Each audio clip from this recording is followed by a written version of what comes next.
প্রিয় শিক্ষার্থীবৃন্দ, কাছে দূরে যে যেখানেই আসো, আশা করি ভালো আছো, সুস্থ আছো। আজকে অনলাইন ক্লাসের পক্ষ থেকে আমি স্বাগতম জানাচ্ছি মোহাম্মদ হাদিউজ্জামান, প্রভাষক, বাংলা, সরকারি GS model school and college. আমি আজকে তোমাদের বাংলা দ্বিতীয় পত্র বিষয়ের ক্লাস নিব। গত ক্লাসে আমি আলোচনা করেছিলাম সমাস বিষয়। আমি সংক্ষিপ্ত সময়ের কারণে দুটি মাত্র আলোচনা করার সুযোগ পেয়েছিলাম। আজকে আমি বাকি 4 প্রকার বিস্তারিত আলোচনা করব ইনশাআল্লাহ। আশা করি তোমরা সাথেই থাকবে। প্রথমে আমরা জেনে নিয়েছি গত ক্লাসে সমাস শব্দের অর্থ কী। আমি একবার পূর্বের ক্লাসটা সংক্ষেপে যদি বলি, সমাস শব্দের অর্থ ছিল সংক্ষেপণ বা পদের মিলন, অর্থাৎ অর্থ সম্বন্ধ আছে এমন 2 বা ততোধিক পদের মিলন। অর্থ সম্বন্ধ না থাকলে সেক্ষেত্রে সমাসটি হচ্ছে না। আমরা উদাহরণ হিসাবে দিতে পারি যে গায়ে হলুদ দেওয়া হয় যে অনুষ্ঠানে, বা বিয়ে পাগল, বিয়ের জন্য পাগল ইত্যাদি। আমরা জেনেছিলাম যে সমাসের ক্ষেত্রে কয়েকটি পদ আছে, পূর্বপদ এবং পরপদ। পূর্বপদ এবং পরপদ, এমনকি কোনো কোনো সময় 2-এর অধিক পদও হতে পারে। আমরা প্রথম পদটিকে পূর্বপদ বলছি, পরপদটিকে পরপদ বলছি বা উত্তরপদ বলছি। আবার সমাস সাধিত যে শব্দটি, সেটিকে আমরা সমস্ত পদ বলছি। আবার যেটিকে ভাঙ্গাই আমরা, যে স্কুল পালানো, স্কুল থেকে পালানো, এই যে স্কুল থেকে পালানো এটি হচ্ছে ব্যাস বাক্য, আর স্কুল পালানো এটি হচ্ছে সমস্ত পদ বা সমাস সাধিত শব্দ। আমরা সন্ধির কথা বলছিলাম। সন্ধি এবং সমাসের মধ্যে পার্থক্যটা কোথায়? সন্ধি আসলে সন্নিহিত শব্দ, এখানে ধ্বনির মিলন। সন্ধি হচ্ছে ধ্বনির মিলন, আর সমাসের ক্ষেত্রে হচ্ছে এখানে পদের মিলন, অর্থাৎ শব্দ আর এখানে হচ্ছে পদ। সমাসের সুবিধা কি? এটি সংক্ষিপ্ত করে বাক্যটাকে, পদটাকে সংক্ষিপ্ত করে। আমি আশা করি গত ক্লাসটি তোমরা দেখেছো এবং আমি যে বাসার কাজ দিয়েছিলাম সেটি তোমরা আশা করি করেছো। আজকে দ্বন্দ্ব এবং তৎপুরুষ সমাসের যে আলোচনা আমি বলছিলাম, যে দ্বন্দ্ব সমাসটি মূলত হচ্ছে পূর্বপদ এবং পরপদের সমান অর্থের প্রাধান্য থাকবে, যেমন বাবা মা, ভাই বোন, খালা খালু, দোয়াত কলম, হাট বাজার ইত্যাদি। তৎপুরুষ সমাসের ক্ষেত্রে আমি বলছিলাম যে পূর্বপদের দ্বিতীয়াদি বিভক্তির লোপ পেয়ে যে সমাস হয়, এখানে যে কোনো বিভক্তি আসতে পারে। যদি দ্বিতীয় হয় দ্বিতীয় বিভক্তি, দ্বিতীয় তৎপুরুষ সমাস; যদি তৃতীয় বিভক্তি হয় তৃতীয় তৎপুরুষ সমাস। এভাবে ক্রমান্বয়ে আমরা তৎপুরুষ সমাস নির্ণয় করতে পারি। এবারে আজকে আমি আলোচনা করব দ্বিগু সমাস। আমাদের পূর্বতন ক্লাসে 2টি আলোচনা হয়ে গেছে, আজকে আমি দ্বিগু সমাস নিয়ে আলোচনা করব।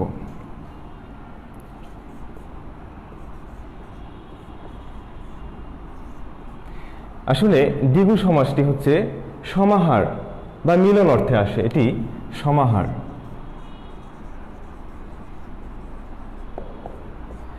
সমাহার বা মিলন কিভাবে?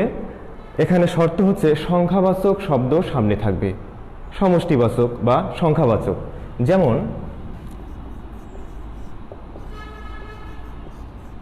ত্রিফলা একটি শব্দ, এটি আমি ব্যাসভাগ করতে পারি 3 ফলের সমাহার। সেটিকে সমাসসাধিত শব্দ হবে ত্রিফলা। আবার যদি আমি 7 মাথা একটি শব্দ নিই, 7 রাস্তার বা মাথার সমাহার। একইভাবে আমরা যদি ত্রিভুজ শব্দটিকে নেই, তাহলে আমরা পাব ত্রি, অর্থাৎ 3 ভুজের সমাহার। তাহলে আমরা জানলাম দ্বিগু শব্দে, দ্বিগু সমাসের ক্ষেত্রে সমাহারের সম্পর্ক রয়েছে, অর্থাৎ সংখ্যাবাচক শব্দ সামনে বসবে। ত্রি এটি সংখ্যাবাচক, 7 এটি সংখ্যাবাচক, ত্রি এটি সংখ্যাবাচক। ঠিক একইভাবে ত্রিভুজ, চতুর্ভুজ, অষ্টভুজ, ষড়ভুজ ইত্যাদি যে কোনো সংখ্যাবাচক শব্দ যখন সামনে আসবে, সেটি সমন্বয় করে সমাস গঠন করবে। এটিকে আমরা বলবো দ্বিগু সমাস। এবং ব্যাস বাক্যের ক্ষেত্রে আমরা অবশ্যই একটি নতুন পদ নিয়ে আসবো, সেটি হচ্ছে সমাহার।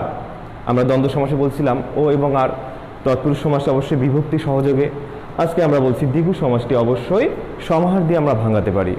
তাহলে আমরা দ্বিগু সমাসের একটা ধারণা পেলাম যে সংজ্ঞাবাচক শব্দ সামনে থাকবে এবং আমরা ভাঙানোর ক্ষেত্রে বা ব্যাসভাগের ক্ষেত্রে সমাহার দিয়ে ভাঙাবো। তোমরা বাসায় আরও অনেকগুলি উদাহরণ প্র্যাকটিস করতে পারবে আশা করি। আমি এখন কর্মধারা সমাস নিয়ে একটু কথা বলবো।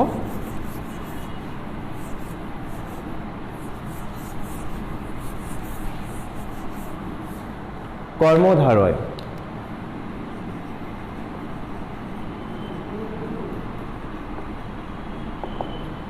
কর্মধারয় সমাসটি মূলত সংজ্ঞার দিকে যদি আমরা তাকাই তাহলে হবে বিশেষ্য বা বিশেষ্য ভাবাপন্ন পদের সাথে বিশেষণ বা বিশেষণ ভাবাপন্ন পদের যে সমাস হয় তখন আমরা সেটিকে কর্মধারয় সমাস বলতে পারি। আমি আবার বলছি, বিশেষণ বা বিশেষণ ভাবাপন্ন পদের সাথে বিশেষ্য বা বিশেষ্য ভাবাপন্ন পদের যে সমাস হয় সেটি হবে কর্মধারয় সমাস। এবং এই কর্মধারয় সমাস ভাঙানোর ক্ষেত্রে আমরা কয়েকটি জিনিস লক্ষ্য করব, অর্থাৎ ব্যাস বাক্যের ক্ষেত্রে সেটি হচ্ছে আমরা কি দিয়ে ভাঙাবো ব্যাস বাক্যটি। যেমন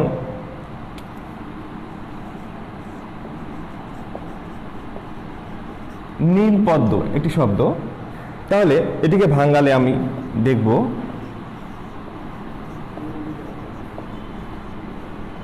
নীল যে পদ্ম, আমি অতিরিক্ত একটি পদ নিয়ে আসলাম এখানে যে। তাহলে কর্মধারয় সমাস ভাঙানোর ক্ষেত্রে অতিরিক্ত একটি পদ অর্থাৎ ব্যাস বাক্যে যেটি আসলো সেটি হচ্ছে যে। ঠিক একইভাবে আমি যদি নীল আকাশ বলি, নীল যে আকাশ। আবার কোনো কোনো ক্ষেত্রে বিশেষ্য এবং বিশেষণের সমন্বয়ের এসে এই যে এর পরিবর্তে যা অথবা তা ব্যবহার হতে পারে ব্যাস বাক্যে, যা তা অথবা যিনি বা তিনিও ব্যবহার হতে পারে। বিশেষ করে ব্যক্তির ক্ষেত্রে যিনি তিনি, বস্তুর ক্ষেত্রে যা তা। আমি আবারও বলছি, কর্মধারয় সমাসটি ভাঙানোর সময় আমরা অবশ্যই যে ব্যবহার করি, আবার বস্তুর ক্ষেত্রে যা তা ব্যবহার করি, ব্যক্তির ক্ষেত্রে যিনি অথবা তিনি ব্যবহার করি। এই কর্মধারয় সমাসে কখনো দুটি পদই বিশেষ্য হয়, একটিকে বোঝায়, দুটি বিশেষণ পদ একজনকেই বোঝায় অর্থাৎ বিশেষ্যকে বোঝায়। আবার দুটি বিশেষ্যই থাকে, যেমন জজ সাহেব, এখানে দুটি বিশেষ্য, যিনি জজ তিনি সাহেব। আমি যেটা আগেই বললাম, যিনি এবং তিনি। ব্যক্তির ক্ষেত্রে আমি অবশ্যই দুটি বিশেষ্য এখানে উপস্থিত থাকার কারণে যিনি জজ তিনি সাহেব, লাট সাহেব যিনি লাট তিনি সাহেব, মেম সাহেব যিনি মেম তিনি সাহেব। ঠিক এভাবেই আমি কর্মধারয় সমাসগুলো ভাঙাতে পারবো। আবার যা তা কখন হবে বস্তুর ক্ষেত্রে, যেমন কাঁচা মিঠা। বর্তমান সময়ে আমের আধিক্য চারদিকেই, নিশ্চয়ই এটা একটা মধুমাস, আম কাঁঠালের ছড়াছড়ি। সেখানে আমের যে বিষয়টা, অনেকেই পাকা আমের চেয়ে কাঁচা আমটাই বেশি পছন্দ করে। কাঁচা মিঠা অর্থাৎ কাঁচা অবস্থায় মিঠা, সাধারণ সেন্স এটি, কিন্তু আমি কর্মধারয় সমাসে নিয়ে আসলে যেটি হবে যা কাঁচা তা মিঠা, যা কাঁচা তা মিঠা। তাহলে আমি ব্যক্তির ক্ষেত্রে কি হবে, বস্তুর ক্ষেত্রে কি হবে জানতে পারলাম। আশা করি তোমরা আরও বেশ কিছু উদাহরণ বাসায় প্র্যাকটিস করবে। আমি আরও কিছু উদাহরণ দিতে পারি। মহানবী,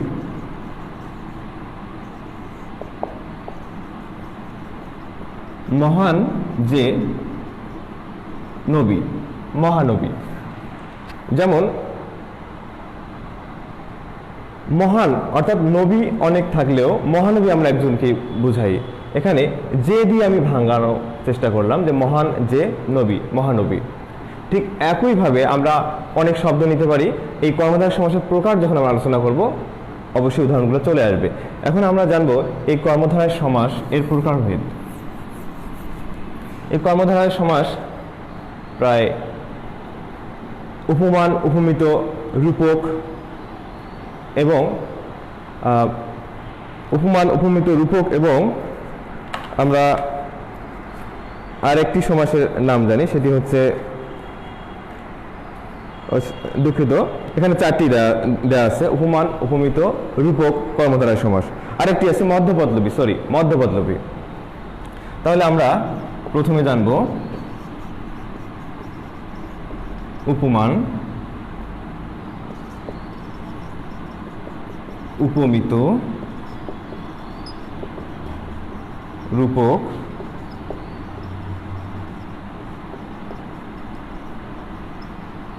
মধ্যপদ লোপী। আমি শুরুতে উপমান নিয়ে কথা বলবো। উপমান কর্মধারয় সমাসটি আসলে কি?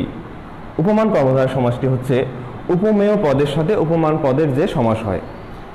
অর্থাৎ উপমেয় হচ্ছে যে জিনিসটাকে তুলনা করা হয়, উপমেয় যার সঙ্গে তুলনা করা হয় সেটি হচ্ছে উপমান, যাকে তুলনা করা হয় সেটি হচ্ছে উপমেয়। তাহলে অবশ্যই এখানে দুটি জিনিসের আলোচনা থাকছে, উপমান এবং হচ্ছে উপমেয়। আরেকটি বিষয় এখানে থাকবে, সেটি হলো সাধারণ গুণ।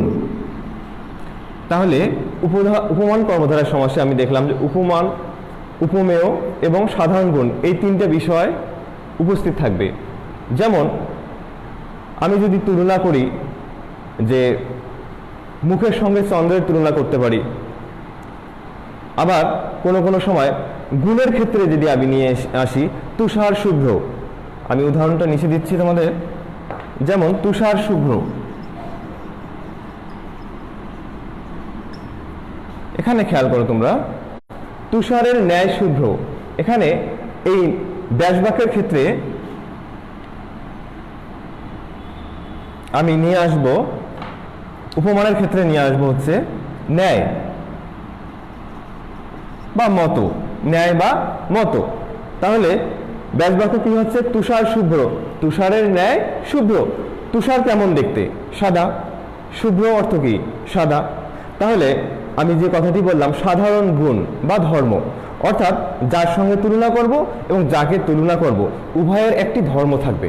যেমন ভ্রমর কৃষ্ণ কেশ, কাজল কালো, কাজলের ন্যায় কালো, কাজলও কালো রঙের, কালোটাও কালো। কেমন কালো? কাজল কালো। যদি এরকম গুণবাচক, একই গুণবাচক হয় তাহলে সেটি অবশ্যই উপমান কর্মধারয় সমাস হবে। আর ভাঙানোর ক্ষেত্রে অবশ্যই ন্যায় বা মত দিয়ে ভাঙাবো। কাজল কালো, কাজলের ন্যায় কালো। তারপর মিশ কালো, মিশের ন্যায় কালো। কৃষ্ণ কালো। এছাড়াও আমি দিতে পারি তুষার শুভ্র, তুষারের ন্যায় শুভ্র। অরুণ রাঙ্গা, অরুণের ন্যায় রাঙ্গা ইত্যাদি। এবারে উপমিত কর্মধারয় সমাস।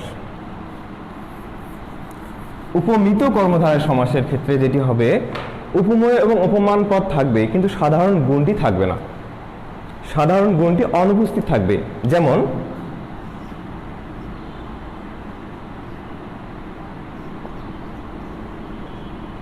চাঁদ মুখ। এখানে তোমরা খেয়াল করো, চাঁদ আর মুখ, এখানে যেমন ছিল তুষার শুভ্র, একটি গুণ ধর্ম ধারণ করে, কিন্তু চাঁদ আর মুখ এটি কিন্তু আলাদা বিষয়। তবে একটা জিনিসকে অনুমান করে নেওয়া হয়, সেটি হলো চাঁদটি যেমন সুন্দর ঠিক মুখটি দেখতেও তেমন। এই যে একটা কল্পনা, এটি হলো উপমিত কর্মধারয় সমাসের বৈশিষ্ট্য। ঠিক একইভাবে আমি যদি বলি সিংহ পুরুষ,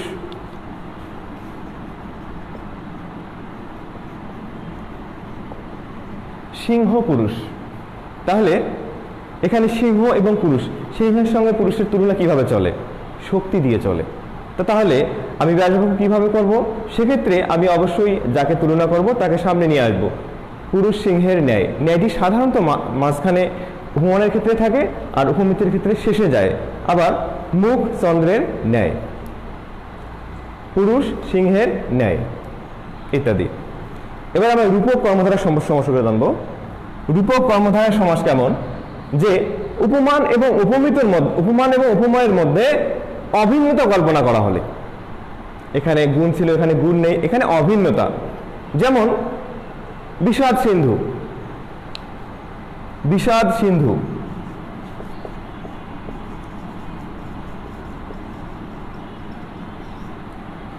এখানে রূপক কর্মধারয় সমাসটি ভাঙানোর ক্ষেত্রে আমরা রূপ শব্দটি নিয়ে আসব।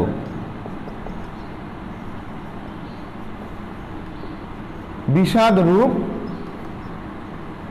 সিন্ধু। আবার মন মাঝি,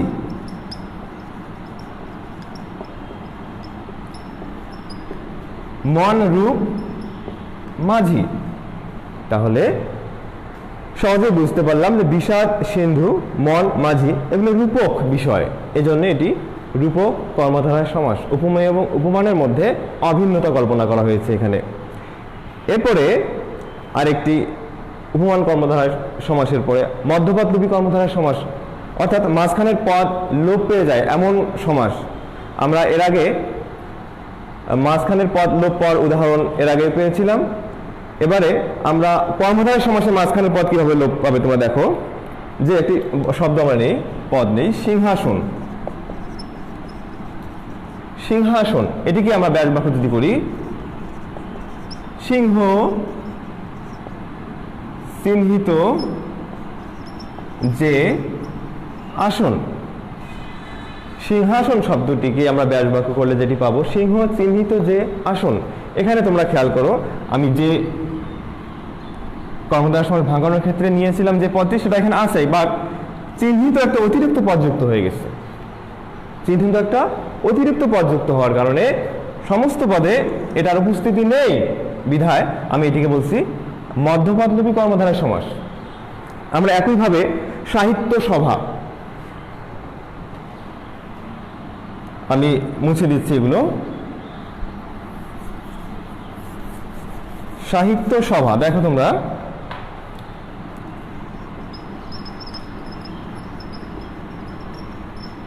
সাহিত্য বিষয়ক যে সভা, তাহলে বিষয়ক শব্দটি, বিষয়ক পদটি লোপ পাচ্ছে সমস্ত পদে। একইভাবে স্মৃতিসৌধ, স্মৃতি রক্ষার্থে সৌধ। তো তাহলে আমরা জানলাম যে মধ্যপদলোপী কর্মধারয় সমাস আমরা কিভাবে ভাঙাবো, নির্ণয় করব। তাহলে কর্মধারয় সমাসের আলোচনা ছিল এটুকুই। আমরা জানি কর্মধারয় সমাস বিশিষ্ট এবং বিশিষ্ট ভাবাপন্ন পদের সাথে বিশেষণ বা বিশেষণ ভাবাপন্ন পদের সমাস যদি হয়, সেটিকে আমরা বলছি কর্মধারয় সমাস। এই কর্মধারয় সমাস হচ্ছে 4 প্রকার: উপমান, উপমিত, রূপক এবং মধ্যপদলোপী কর্মধারয়। উপমান আমরা বললাম, উপমেয় এবং উপমান পদের সঙ্গে যে সমাস হবে, সাধারণ ধর্মবাচক পদ থাকবে, সাধারণ ধর্ম থাকবে দুটি পদের মধ্যে, তুষার শুভ্র, প্রধান অল ইত্যাদি। আবার প্রধান অল হচ্ছে রূপক কর্মধারয় সমাসের উদাহরণ, তুষার শুভ্র, কাজল কালো, মেষ কালো ইত্যাদি। এরপরে উপমিত কর্মধারয় সমাস, রূপক কর্মধারয় সমাস এবং মধ্যপদলোপী কর্মধারয় সমাস। এর মধ্যে আমাদের কর্মধারয় সমাসের আলোচনা শেষ হয়ে গেল। এখন আমরা পরবর্তী সমাসে যাব, বহুব্রীহি।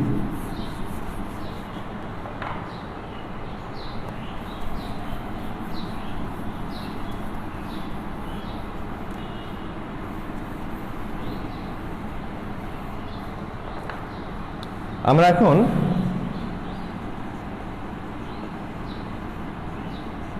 বহুব্রীহি সমাস নিয়ে কথা বলবো। বহুব্রীহি সমাসটাকে, এই শব্দটাকে, এই পদটাকে যদি আমরা ভেঙে ফেলি, কি দাঁড়াবে দেখো তোমরা।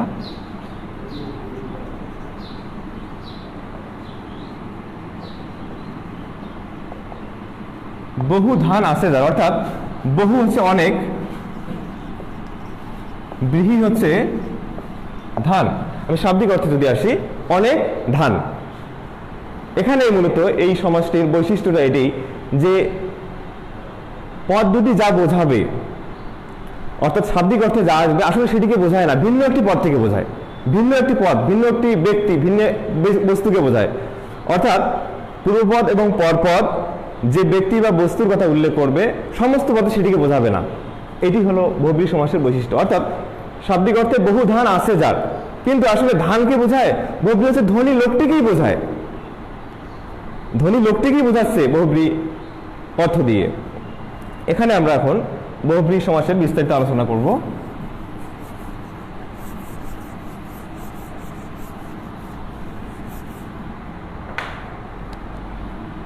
যেমন স্বচ্ছ সলিলা, এটি আমরা যদি ভেঙে ফেলি তাহলে হবে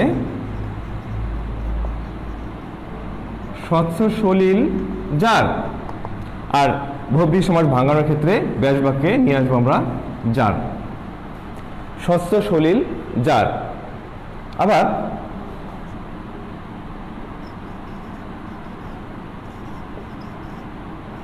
বদমেজাজ বা কমবক্ত অথবা খোশমেজাজ, এই উদাহরণগুলোকে আমরা নিয়ে আসতে। খোশ মেজাজ যার, মূলত মেজাজটিকে বোঝানো হচ্ছে না, যে ব্যক্তিটির মেজাজ খোশ বা ভালো তাকে বোঝানো হচ্ছে। আমি যদি বলি গলায় গামছা পরিহিত লোকটিকে ডাক, গলায় গামছা যার, আমি ইশারা করলাম তাকে আসতে, মূলত গলায় গামছা, আমি এসে গেলাম গলায় গামছা, তার মানে গলায় গামছা তো চলে আসবে, অর্থাৎ গলায় গামছা পরিহিত যে লোকটি তিনি আসবেন। তাহলে অর্থ দাঁড়াচ্ছে যে যে পদটি এখানে সমস্যমান পদের মধ্যে যে পদগুলি থাকবে সেটিকে না বুঝিয়ে ভিন্ন কোনো ব্যক্তি বা বস্তুকে বোঝাবে, এটি হলো বহুব্রীহি সমাসের প্রধান লক্ষণ। আমরা যেমন আরো জানতে পারি যে আয়তলোচনা, আয়তলোচন যার, অর্থাৎ স্ত্রীকে বোঝানো হয় আয়তলোচন যার। স্থির প্রতিজ্ঞ, স্থির প্রতিজ্ঞা যার, সেই লোকটিকে বোঝানো হয়। এটি হলো বহুব্রীহি সমাসের লক্ষণ। আমরা এখন বহুব্রীহি সমাসের কতগুলো প্রকারভেদ নিয়ে আলোচনা করব। আমরা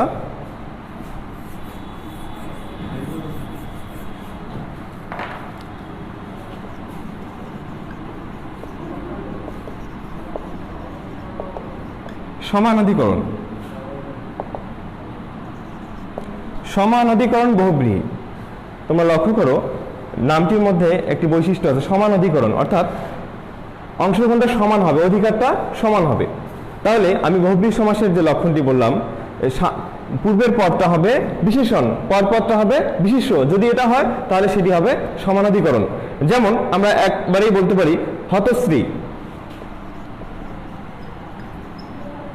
হত হয়েছে শ্রী যার, হত হয়েছে শ্রী যার।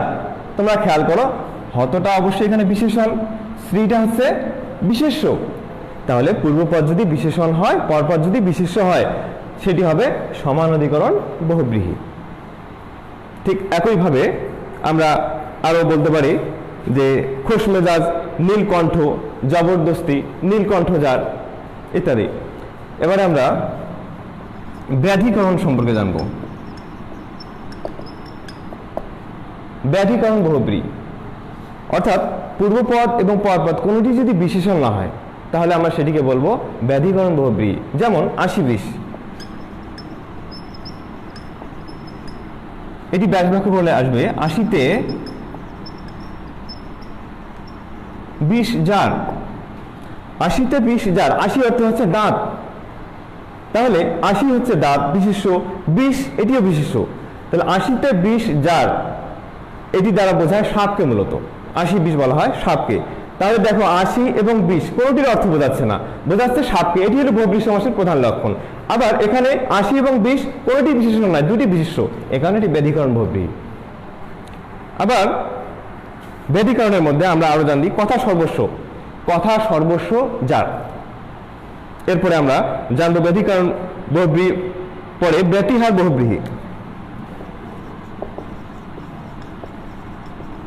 ব্যতিহার বহুব্রীহি অত্যন্ত সহজ একটি সমাস বহুব্রীহি সমাসের মধ্যে। কার্যের পরস্পরা, অর্থাৎ এখানে পরস্পরের ক্রিয়া সম্পাদন করাকে বোঝাবে। কিভাবে তোমরা দেখো, যেমন আমরা হাতাহাতি,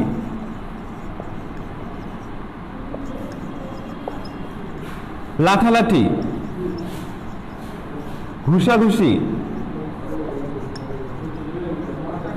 চোখাচোখি, এই উদাহরণগুলোকে নিতে পারি। হাতাহাতি, হাতে হাতে যে যুদ্ধ, লাঠালাঠি, লাঠিতে লাঠিতে যে যুদ্ধ, ঘুষাঘুষি, ঘুষিতে ঘুষিতে যে যুদ্ধ বা ক্রিয়া, চোখাচোখি, চোখে চোখে যে ক্রিয়া। তাহলে তোমরা খেয়াল করো একইভাবে কোলাকুলি, গলাগলি, চুলাচুলি, চুলে চুলে সে যুদ্ধ। মেয়েরা সাধারণত এটা করে থাকে, ছেলেরা সাধারণত করে না, ওরা ঘুষাঘুষিটা বেশি করে। তাহলে দেখো এই যে ঘুষাঘুষি এটা একটা ক্রিয়া, চুলাচুলি এটা একটা ক্রিয়া, চোখাচুখি দেখা এটা একটা ক্রিয়া। কিন্তু খেয়াল রাখবে ব্যাসবাক্যের ক্ষেত্রে লাঠালাঠি, লাঠিতে লাঠিতে যে ভাব হবে না নিশ্চয়ই, কারণ লাঠিতে লাঠিতে যুদ্ধ হয়। কিন্তু যদি কোলাকুলি শব্দটি নিয়ে আসো তোমরা, তাহলে কোলে কোলে যে যুদ্ধ হবে না, কোলে কোলে যে মিলন হবে, গলাগুলি, গলায় গলায় যে মিলন হবে। অর্থাৎ তোমরা অর্থের সঙ্গে সঙ্গতি রেখে ব্যাসবাক্যটি নির্ণয় করবে। এরপরে নয় বহুব্রীহি।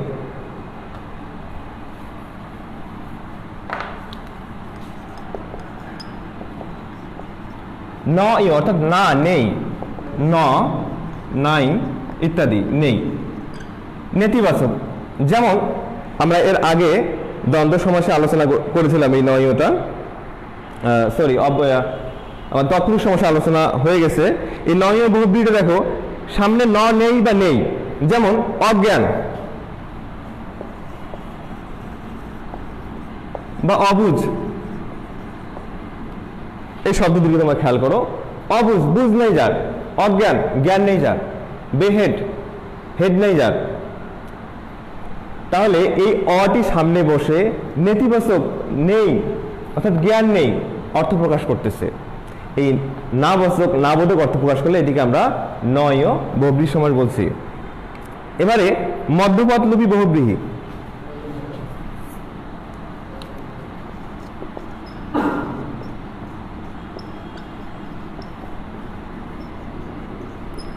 মধ্যপদ লোপী বহুব্রীহি, মাঝখানের পদ যে লোপ পেয়ে যায়। আমরা কর্মধারয় সমাসে মধ্যপদ লোপী নিয়ে কথা বলছি, ঠিক একই শর্ত এখানে, কিন্তু বহুব্রীহি সমাসের উপাদান থাকতে হবে। মাঝখানের পদ যেটি লোপ পেয়ে যাবে সেটি হবে মধ্যপদ লোপী বহুব্রীহি। আমি কয়েকটি উদাহরণ নিয়ে আসি।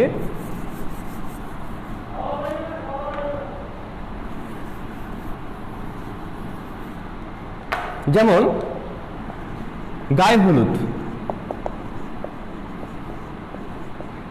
গায়ে হলুদ দেওয়া হয় যে অনুষ্ঠানে,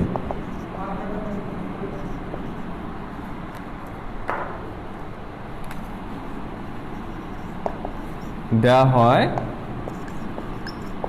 যে অনুষ্ঠানে। তাহলে তোমরা খেয়াল করো, গায়ে হলুদ শব্দের ব্যবহারের ক্ষেত্রে আমরা গায়ে হলুদ দেওয়া হয় যে অনুষ্ঠানে, এই যে মাঝখানের পদগুলি লোপ পেয়ে গেল, এ কারণে এটিকে আমরা বলছি যে মধ্যপদ লোপী বহুব্রীহি। আবার হাতে খড়ি, হাতে খড়ি দেওয়া হয় যে অনুষ্ঠানে, ঠিক একইভাবে বিড়াল চোখী, বিড়ালের চোখের ন্যায় চোখ যে নারীর, তাকে আমি বলছি বিড়াল চোখী। এবারে আমি প্রত্যয়ান্ত বহুব্রীহি সম্পর্কে আলোচনা করব।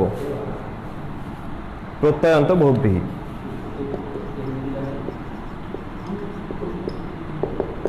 প্রত্যয়ান্ত অর্থাৎ শেষে যেটি প্রত্যয়, উপসর্গ সামনে বসে, প্রত্যয় পরে বসে, শেষে প্রত্যয় যুক্ত হয়ে যেটি হবে, অর্থাৎ যে বহুব্রীহি সমাসের সমস্ত পদে আ, এ এবং ও, আ, এ এবং ও যোগ হবে, সেটিকে আমরা বলবো প্রত্যয়ান্ত বহুব্রীহি। যেমন একচোখা, একদিকে চোখ যার, এখানে আ প্রত্যয়। আবার ঘরমুখ, এখানে ও, অর্থাৎ একচোখা, ঘরমুখ, এগুলো শেষে আ, এ, ও প্রত্যয় যুক্ত আছে, এগুলোকে আমরা বলছি প্রত্যয়ান্ত বহুব্রীহি। এগুলোকে আমরা সাধারণত ভাঙ্গাই একদিকে চোখ যার, এক ঘরের দিকে মুখ যার ইত্যাদি। যেমন দোটানা, দুদিকে টান যার, দোমানা, দুদিকে মন যার। এরপরে আমরা বলতে পারি যে অকেজো, কাজ নেই যার, এক ঘরে থাকার স্বভাব যার। দোনলা, দোতলা, উনো পাঁজুরে ইত্যাদি, দুর্বল পাঁজুরে যার। এরপরে প্রত্যয়ান্ত পরে আমি আলোচনা করবো অলুক বহুব্রীহি। অলুক বহুব্রীহি, তোমরা খেয়াল করো, আমি অলুক দ্বন্দ্ব সমাস নিয়ে কথা বলছিলাম যে পূর্ব এবং পর পদের কোনো জায়গার বিভক্তি লোপ পাবে না। আবার তৎপুরুষের ক্ষেত্রে অলুক তৎপুরুষের কথা বলছিলাম। এখানে আমি আলোচনা করব অলুক বহুব্রীহি সম্পর্কে। অলুক বহুব্রীহি কোনটা দেখো তোমরা, যে বহুব্রীহি সমাসের পূর্ব পরপদের কোনো পরিবর্তন হবে না, বহুব্রীহি সমাসের পূর্ব এবং পরপদের কোনো পরিবর্তন হবে না। যেমন মাথায় পাগড়ি, মাথায় পাগড়ি যার, মাথায় পাগড়ি যার। আবার গলায় গামছা, গলায় গামছা যার। এখানে গলায় এবং গামছা পূর্ব এবং পরপদ একইভাবে থাকতেছে, কোনো বিভক্তি, কোনো পরিবর্তন হচ্ছে না। ঠিক একইভাবে হাতে ছড়ি, কানে কলম, এছাড়াও গায়ে পরা, মাথায় ছাতা, মুখে ভাত ইত্যাদি আমরা অলুক বহুব্রীহির মধ্যে নিয়ে আসতে পারি। এরপরে সর্বশেষ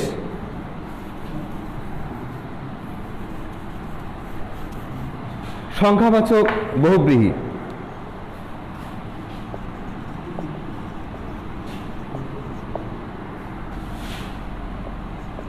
সংখ্যাবাচক বহুব্রীহি হচ্ছে সামনে সংখ্যা থাকবে। আমি একটু আগে দ্বিগু সমাস আলোচনা করলাম, দ্বিগু সমাসের ক্ষেত্রে সমষ্টি থাকবে, আর সংখ্যাবাচক বহুব্রীহির ক্ষেত্রে সংখ্যা থাকবে। কি রকম দেখো তোমরা, যে 10 গজি, 10 গজ পরিমাণ যার, এটি কিন্তু সমষ্টি নয়।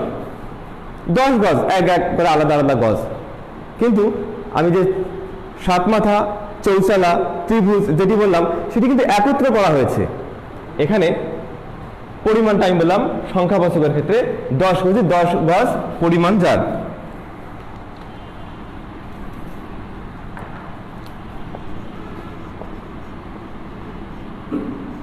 দশ গজি। ঠিক একইভাবে আমরা তেপায়া, চার হাতি, সেতার এই উদাহরণগুলো নিয়ে আসতে পারি। তাহলে বহুব্রী সমাসের যে কয়েক ধরনের প্রকার ছিল আমরা আলোচনা করলাম, সংখ্যাবাচক বহুব্রী, সমানাধিকরণ বহুব্রী, ব্যধিকরণ বহুব্রী, ব্যতিহার, নয়, মধ্যপল্লবী, প্রত্যয়ান্ত এবং অলুক। আশা করি তোমরা প্রকারগুলো আলাদা করতে পারবে এবং উদাহরণসহ ভাষায় তোমরা প্র্যাকটিস করতে পারবে। ইতিমধ্যে আমাদের দ্বিগু সমাস, কর্মধারয় সমাস এবং বহুব্রী সমাসের আলোচনা শেষ। এবারে সর্বশেষ আমরা অব্যয়ীভাব সমাস সম্পর্কে একটু আলোচনা করব। অব্যয়ীভাব সমাস, এখানে ব্যয় নেই, অব্যয়। খেয়াল করো তোমরা,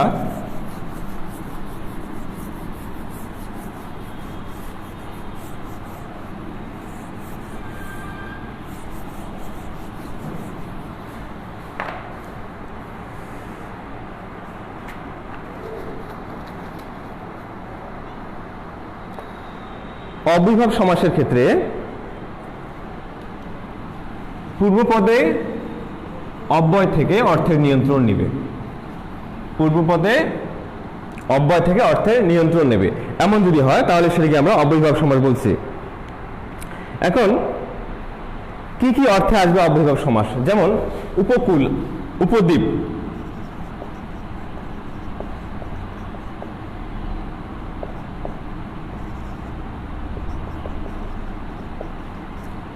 এই শব্দ দুটিকে আমরা যদি ভেঙে ফেলি তাহলে কি আসতেছে দেখো, উপদ্বীপ, দ্বীপের সমীপে, দ্বীপের সদৃশ, উপদ্বীপ হচ্ছে দ্বীপের সদৃশ, উপকূল, কুলের সমীপে। অর্থাৎ এই অব্যয়ীভাব সমাসটি উপশব্দটি বসার কারণে কিন্তু অর্থের নিয়ন্ত্রণ নিয়ে নিল। অর্থাৎ আমি যদি সহজ করে তোমাদেরকে বলি যে অব্যয় যোগে যে শব্দটি গঠন হচ্ছে সেটির কারণে পুরো শব্দের অর্থটা সেটি নিয়ন্ত্রণ নিয়ে নিচ্ছে। এবং তোমরা খেয়াল করে দেখবে কি অর্থে নিয়ন্ত্রণ নিচ্ছে, এখানে উপ মত অর্থে নিয়ে নিচ্ছে, দ্বীপের মতো। ঠিক একইভাবে সামীপ্য অর্থে আসে, সাদৃশ্য অর্থে আসে, অতিক্রম অর্থে আসে, অনতিক্রম অর্থে আসে, দীপসা অর্থে আসে, পৌনঃপুনিকতা অর্থে আসে, এই কয়েক উপায় অভাব অর্থে আসে। এই অব্যয়ীভাব সমাস এই কয়েকভাবে হতে পারে। আমরা যদি অভাব, হাভাত যদি বলি, হাঘর, ঘরের অভাব, হাভাত, ভাতের অভাব। আবার যদি আমরা অনতিক্রম অর্থে বলি, যেমন যথাশক্তি, আমরা বলি যথাসাধ্য চেষ্টা করব তোমার এই কাজটি করবার জন্য, আমি যথাসাধ্য, তাহলে সাধ্যকে অতিক্রম না করে,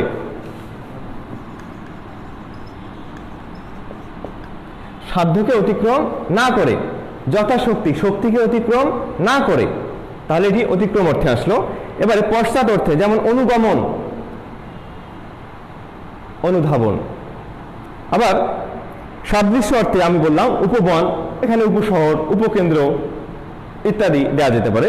এছাড়াও অতিক্রান্ত অর্থে উদ্বেল, বেলাকে অতিক্রান্ত, উচ্ছৃঙ্খল, শৃঙ্খলাকে অতিক্রান্ত, এভাবে আসতে পারে।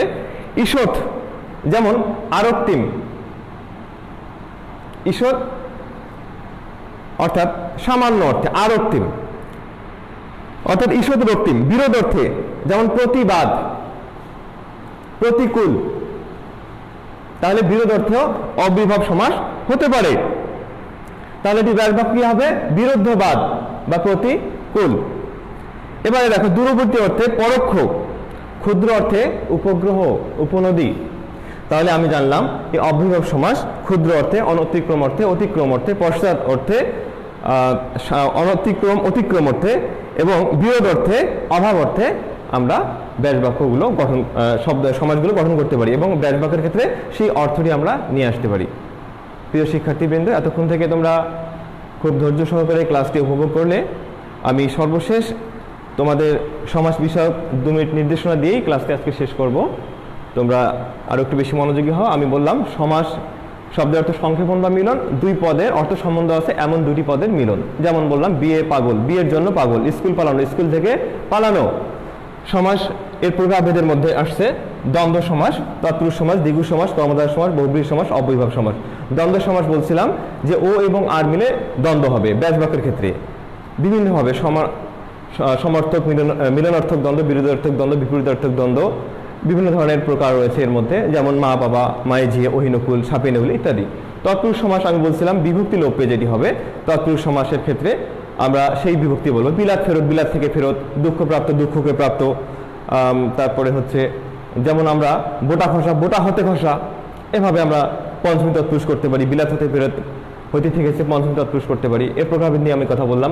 দ্বিগু সমাস সমাহার বলছিলাম যে সমষ্টিবাচক হবে, যেমন ত্রিফলা, ত্রিনয়ন, এছাড়াও ত্রিভুজ, চতুর্ভুজ, সমাহার দিয়ে আমি ভাঙাবো দ্বিগু সমাসটি। এরপরে কর্মধারয় সমাস, কর্মধারয় সমাসে বলছিলাম বিশেষ্য বা বিশেষ্য ভাবাপন্ন পদের সঙ্গে বিশেষণ বা বিশেষণ ভাবাপন্ন পদের যে সমাস হয় সেটি হবে কর্মধারয় সমাস। এখানে কোনোটি দুটি বিশেষ্য হতে পারে, আবার বিশেষণ হতে পারে। আমি এটার প্রকারভেদ নিয়ে কথা বললাম। এরপরে বহুব্রীহি সমাস, এবং এটিকে ভাঙাবো যে দিয়ে, অর্থাৎ ব্যক্তির ক্ষেত্রে যিনি তিনি দিয়ে, বস্তুর ক্ষেত্রে যা তা দিয়ে, যেমন কাঁচা মিঠা, যা কাঁচা তা মিঠা, জজ সাহেব যিনি জজ তিনি সাহেব, লাট সাহেব যিনি লাট তিনি সাহেব ইত্যাদি। এরপরে আমি বহুব্রীহি সমাস নিয়ে কথা বললাম যে পূর্ব এবং পরপদ অর্থাৎ ব্যাসবাক্যের মধ্যে যে পদগুলি বিন্যস্ত করা আছে সেগুলির কোনোটির অর্থ না বুঝি ভিন্ন কোনো ব্যক্তি বা বস্তুকে বোঝাবে। যেমন আমি বলছিলাম যে গলায় গামছা, গলায় গামছা যার, 80-20, 80-তে 20 যার। এরপরে অব্যয়ীভাব সমাস, অব্যয়ীভাব সমাসে পূর্বে অব্যয়গুলো বসে এর অর্থের নিয়ন্ত্রণ নিয়ে নেবে এবং সেগুলোর অর্থ ভিন্ন ভিন্ন হতে পারে, অতিক্রম, অনতিক্রম, সাদৃশ্য, ক্ষুদ্র অর্থে, পশ্চাৎ অর্থে, অনুগমন অর্থে, অতিক্রম, অনতিক্রম অর্থে। এভাবে অব্যয়ীভাব সমাসটি আমরা ব্যাস বাক্যে নিয়ে আসতে পারি। কি অর্থে সেটি আমরা নিয়ে আসব, যেমন ক্ষুদ্র অর্থে উপনদী, তাহলে আমরা নদীর সদৃশ বলতে পারি। তাহলে এতক্ষণ থেকে তোমরা যারা ক্লাসটি শুনলে আশা করি তোমরা উপকৃত হবে। তোমাদের বাসার কাজ হচ্ছে এই 6 প্রকার সমাসের যে প্রকারভেদ রয়েছে এই 6 প্রকার সমাস থেকে কমপক্ষে 20টি করে উদাহরণ নিয়ে তোমরা এলোমেলোভাবে উদাহরণগুলো খাতায় লিপিবদ্ধ করবে। করার পর তোমরা নিজেরাই সেটি ব্যাস বাক্য নির্ণয় করবে। তোমরা যেভাবে লিখবে সেটি হচ্ছে সমস্ত পদ, যেমন হচ্ছে উপদ্বীপ, ব্যাস বাক্য লিখবে তোমরা দ্বীপের সমীপে, তারপরে সমাসের নাম, অর্থাৎ এই একভাবে বিন্যস্ত করবে সিরিয়ালি তোমরা কমপক্ষে। তাহলে 6 × 2 = 12, 120টি উদাহরণ তোমরা খাতায় লিপিবদ্ধ করবে। পরিস্থিতি যখন ভালো হবে, প্রতিষ্ঠান খুলবে, আমি আশা করব যে তোমরা এগুলো আমাকে জমা দিবে, আমি মূল্যায়ন করব। তখন বাসায় আছো, নিরাপদে থাকো, সবাই সুস্থ থাকো এবং সচেতন থাকবে। বাড়ির পরিবারের সদস্য যারা আছে তাদের প্রতি মানবিক আচরণ করবে, পাড়া প্রতিবেশীর খোঁজ খবর রাখবে এবং সময়টা অবশ্যই কাজে লাগাবে। অর্থাৎ অনেকে মনে করো তোমরা যে সময়টি আসলে স্যার আমাদের পড়াশোনা হচ্ছে না, পরীক্ষাও কারো কারো হচ্ছে না, কি করব। আসলে তোমরা ভুলে যাও না যে প্রতিটি সময় গুরুত্বপূর্ণ। কিভাবে গুরুত্বপূর্ণ তোমরা নিশ্চয়ই রবীন্দ্রনাথের 15 আনা সম্পর্কে জানো, যে একটা নদী যখন প্রবাহিত হয় তার কতটুকু পানি মানুষ আসলে কাজে লাগায়, কতটুকু জল খায় বা গ্রহণ করে অথবা খেতে কাজে লাগায়, কিন্তু যদি অতটুকু পরিমাণ পানি নদীতে প্রবাহ ক্ষেত্রে দেওয়া যায় তাহলে কি ওই পানিটা শেষ পর্যন্ত পৌঁছবে? নিশ্চয়ই নয়। তাহলে এই 15 আনা বলতে জগতে যা কিছু আছে সব কিছুই মূল্যবান। এই বাকি 1 আনাকে সার্থক করবার জন্য বাকি 15 আনা, তোমাদের যে সময়টি যাচ্ছে এখন, এটি নিশ্চয়ই গুরুত্বপূর্ণ সময়। তোমরা বাসায় সময় দাও, মানবিক আচরণ করো, তোমাদের পাঠগুলো তোমরা সম্পাদন করো, নিশ্চয়ই এটি তোমাদের গুরুদায়িত্ব। সে পর্যন্ত তোমরা পরিস্থিতি ভালো হওয়া পর্যন্ত তোমরা সচেতন থাকবে, সজাগ থাকবে, সবাই ভালো থাকবে, দোয়া করবে সুস্থতার সাথে যেন দেখা হয় আবার। সবাই ভালো থাকবে। আল্লাহ হাফেজ।